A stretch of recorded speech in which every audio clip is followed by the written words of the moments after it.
अरे बेटा कान खोल के सुन, नाम डेराइला ना शरमाइला। अरे बेटा कान खोल के सुन, नाम डेराइला ना शरमाइला।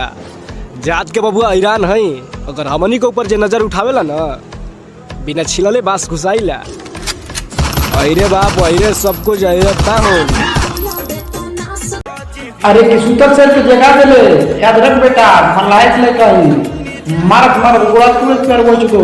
अगर हमार बिरादर से जुड़े दे बुझाई यूपी बिहार और काशी में चले मलाह जी के नाम बदमा। अरे जेकरा में दम होई वे हई अहिर के लइका से अजमाई।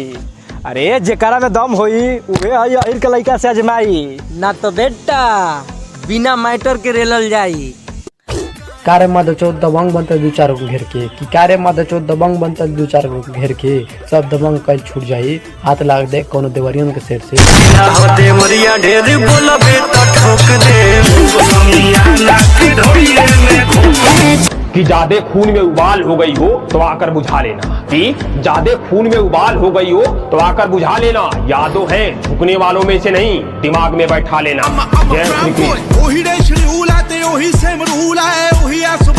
कि निषाद घराना का लइका है चलनी सिंगा ठोक के कोने कितना गाड़ी में मोड़ रे जोन देखला दे निषाद जी रंगदाई रोक के ताश साला देख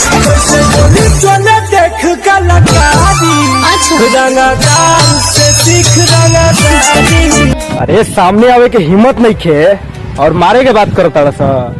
अरे सामने आवे के हिम्मत नहीं खे आ तोहनी के साला मारे के बात करता रहा। घर में नाक पोछे के ससुरा चिथड़ा नहीं खे आ यादव जी के सामने गुंडई के बात करता रहा।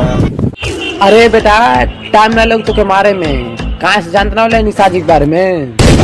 निषाद जी से बड़ बदमाश कौन हो कि तू केतनो पीला रे के दूध खाला बनिया के चॉकलेट आ तोहार देहिया ना मोटाई जब तक खैबू ना मल्लाह के हाथे मछरी भर पेट। खैबू मल्लाह के मछरी रानी गइबू तू हाली गोटाई हो।